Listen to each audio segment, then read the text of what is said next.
Namastê! No nosso encontro anterior, a gente falou sobre reagir e responder. Reagir sempre acontece a partir de algo aprendido, né? Ou seja, sempre vem da mente, né? A resposta sempre vem a partir do sentimento, né? Você sente a situação e aí você pode responder a ela, né? A gente falou que os chakras ímpares eles têm a tendência a reagir sempre, né? A gente tem dois tipos de luta, né, no Ocidente, né? Tem as lutas ocidentais e as lutas orientais, né?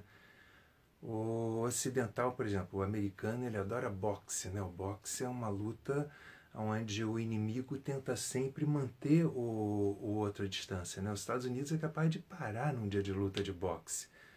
O oriental inventou o judô, o aikido, né? O judô é uma luta que, ao contrário do boxe, a pessoa, em vez de tentar afastar o perigo para se defender dele, pelo contrário, a pessoa abraça o opositor e, com isso, aniquila, né, a capacidade dele, neutraliza, né, a força agressiva dele.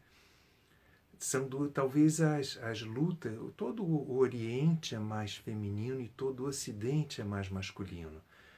Então, talvez as lutas orientais elas sejam mais uma resposta ao que acontece, talvez as lutas ocidentais sejam mais uma reação ao que acontece. Mas isso mostra também que nós ocidentais somos muito mais educados para reagir do que para responder. Ou seja, a nossa educação é extremamente mental, é extremamente cerebral. A mente ela sempre tem uma resposta, um tipo de resposta para aquela situação. Então você aprendeu que numa situação, sei lá, que na chuva você abre um guarda-chuva, você corre, né? Você aprendeu coisas. O coração não, o coração ele te dá uma capacidade de, ao sentir a situação, de repente tirar do zero uma coisa que nunca foi usada, né? Uma maneira de responder àquela situação que nunca foi usada. Mas hoje eu queria falar de uma outra coisa também, que o coração, ele, né, o terceiro chakra, né, quando ele está reagindo ao outro, quando ele está batendo naquele que bateu, ele se torna competitivo. Ele muitas vezes quer afirmar a sua força vencendo o outro. O chakra do coração, por ele estar junto do seu pulsar original, ele sabe que ele não é contra o outro. Então ele não quer vencer o outro, ele quer afirmar a sua dinâmica. Então eu diria que os chakras masculinos te levam a ser digamos, revolucionário às vezes, quando você quer mudar o mundo do lado de fora para ele ser da forma que se adequa à tua identidade, né? E a tua personalidade, e os chakras femininos, eles não são contra o outro, eles são a favor de si mesmo, então eles são mais rebeldes, né? Existe uma diferença entre ser rebelde e ser revolucionário. O revolucionário, ele muitas vezes acha que tem que mudar o mundo inteiro para ser feliz, né? O rebelde não. O rebelde, ele olha e diz assim, não, o que eu posso fazer para eu, dentro dessas condições que eu tenho, né? O revolucionário, ele quer impor uma condição. Ele quer impor uma condição que seja mais adequada à verdade dele. Então, o revolucionário ele não aceita a realidade. O rebelde, ele aceita a realidade. Ele olha qual é a realidade e diz assim, como é que eu vou criar a melhor maneira de eu chegar naquilo que eu quero, naquilo que responde, né, ao meu pulsar interno, né, com aquilo que responde à minha pulsação interna. Então, o rebelde, ele vai. Por exemplo, os homens sabem muito bem o que é rebelde, porque os homens têm uma coisa chamada barba, né? E toda barba costuma ter pelo menos um fio de barba rebelde. O que é um fio de barba rebelde? O fio de barba rebelde é quando todos os fios nascem para baixo, tem um fio que resolve nascer para cima. Mas ele não está nascendo para cima porque ele é do contra.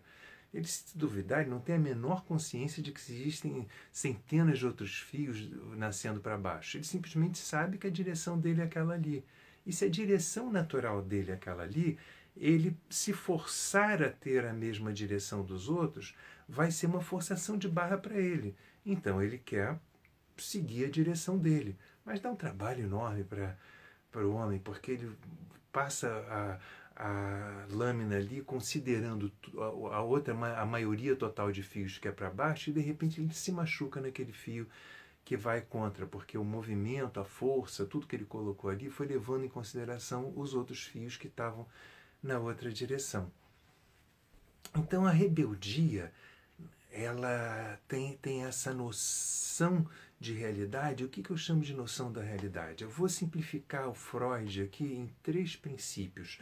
Vou usar, na verdade, uma simplificação que eu aprendi com a minha amiga Eliane Siqueira, psicanalista e psicóloga, e ela sempre falava, sempre reduzia o Freud, ou simplificava o Freud, não vou dizer reduzir, mas simplificava o Freud, dizendo que a gente tem 3 princípios na vida da gente, né? Que você tem o princípio da vontade, você tem o princípio da realidade e você tem o princípio da economia. O princípio da vontade, ele chega e te diz assim, bom, eu quero ir à praia nu. Aí o princípio da realidade chega e diz assim, bom, se você for à praia nu, você vai preso. Aí você vê 2 opções. Bom, ou eu obedeço ao meu princípio da vontade, vou à praia nu e encaro ser preso, ou eu reprimo, suprimo, comprimo e aí me deprimo, né, de segurar o meu princípio da vontade e aceito a realidade social que criou uma regra que diz que é proibido ir à praia nu, por alguma razão, em algum momento da história, já que no Brasil não era proibido há 500 anos atrás, né? Então você fica sempre com esse contraste entre esses 2 princípios em você, quando de repente você percebe que existe o princípio da economia, que olha qual é a realidade. Bom, a realidade é que é proibido ir à praia nu, né? A realidade e a minha vontade diz que eu quero ir à praia. Eu não quero mudar o mundo e criar uma lei que diga que é proibido, que é permitido agora ir à praia nu. Eu quero satisfazer o meu desejo de ir à praia nu. Aí, como eu moro no Rio de Janeiro, o meu princípio da realidade de raciocínio diz assim, não, peraí, Grumari é considerada uma praia de nudismo. Então, lá eu posso ir nu. Aí você pega uma condução qualquer e vai até Grumari, chega lá, tira a sua roupa e deita na praia. Esse é o rebelde. O revolucionário é aquele que quer, então, mudar todas as regras, porque ele diz que o certo é... Ou seja, ele quer mudar o social para estar mais adequado à sua individualidade. E com isso, muitas vezes, ele nunca realiza a sua identidade, a sua individualidade, a sua... E nunca respeita a sua natureza, porque, de repente, ele já se esquece do que ele queria. A cabeça dele se ocupa inteira de brigar com aquela sociedade. Por quê? Porque o revolucionário, ele acaba caindo na mente. E a mente, ela, né, o coração, ele tem o sentimento, ele tem a capacidade de manter a sua energia coesa. A mente sempre dispersa a sua energia, né? Porque os pensamentos, eles não têm energia própria, né? Como eles vivem da sua energia, eles funcionam como se fosse um vazamento que tem no encanamento que tem na sua caixa d'água, que você está enchendo lá a caixa d'água, mas aqueles buraquinhos estão sempre, como é que diz, subtraindo a sua energia. O pensamento não tem força própria, ele extrai a sua energia para poder viver. E, de repente, a sua energia, quando ela surgiu dentro de você, ela tinha um propósito próprio. Ela sabia aquilo que ela queria. Ela queria te transformar num auge de você próprio, que seria você se transformar num Buda ou num ser de consciência plena, né? E, de repente, essa energia vai sendo extraída por um pensamento aqui, por outro ali, por outro ali. Quando você está no sentimento, você pode manter sua energia coesa e aí você tem energia o suficiente para que quando você chega na trave horizontal dos pensamentos que querem te puxar para cá e puxar para lá, você mantenha coesão para continuar. Para você manter essa coesão para continuar, você precisa aprender a cada dia mais a ser rebelde, mais do que ser revolucionário. Espero que tenha sido claro. Se não tiver sido claro, vocês podem colocar nos comentários aí embaixo. A gente desenvolve mais na conversa. Namastê e até o nosso próximo encontro.